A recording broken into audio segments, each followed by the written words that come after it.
Et on ne sait pas de quoi va accoucher cette réunion d'urgence. Une chose est sûre, Alain Juppé jette l'éponge. Il n'y aura pas de plan B. Alain Juppé, le maire de Bordeaux et finaliste de la primaire de la droite, a tenu une conférence de presse ce matin pour justifier son choix.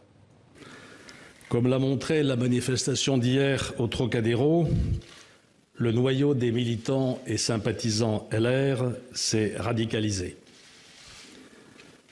François Fillon n'a cessé d'affirmer sa détermination et hier soir encore son obstination.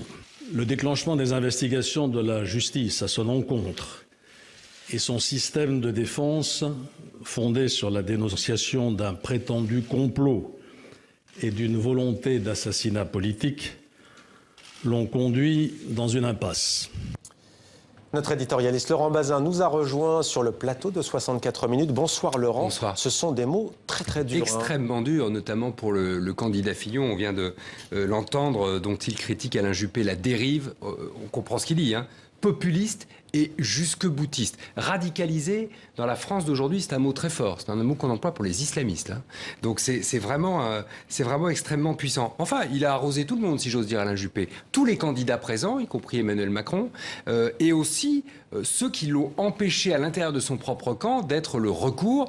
Et là, il visait assez clairement Nicolas Sarkozy et ses amis. Alors certains ont dit qu'il y avait de la grandeur ce matin dans cette façon de tirer la révérence, finalement, après avoir décrit la confusion dans laquelle s'enfonce la droite et le pays. Moi, je dirais qu'il y avait de l'amertume et de l'orgueil, même de l'orgueil blessé, si vous voulez. Il y a un des amis d'Alain Juppé qui m'a dit, Alain, en fait, il aurait voulu qu'on lui apporte les clés sur un coussin de velours rouge, que ça se fasse tout seul.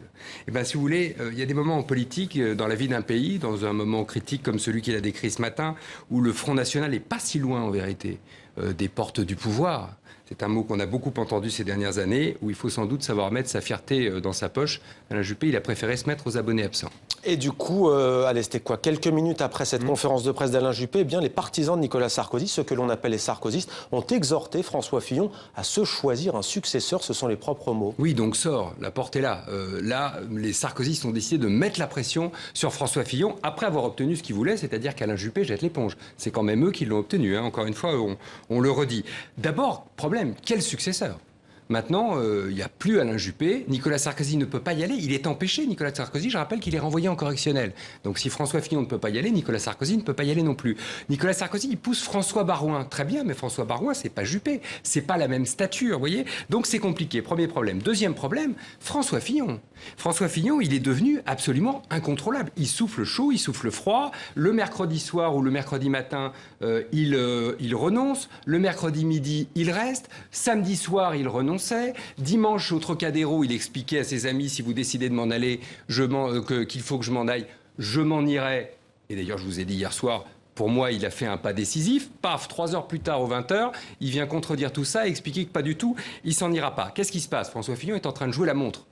Il reste 8 jours, 10 jours avant le 17 mars, le dépôt des parrainages. Le compte à rebours est enclenché et il sait que ça joue pour lui. Donc il est en train de jouer clairement ça. Le résultat, c'est que la droite française, qui était la favorite de cette élection, qui devait porter son candidat à l'Élysée de manière quasi assurée, il y a 2 mois et demi, 3 mois, est entrée dans une zone de doute, d'incertitude et de turbulence sans précédent. Et on suivra tout cela avec vous, Laurent. On verra donc de quoi accouche cette réunion d'urgence ce soir.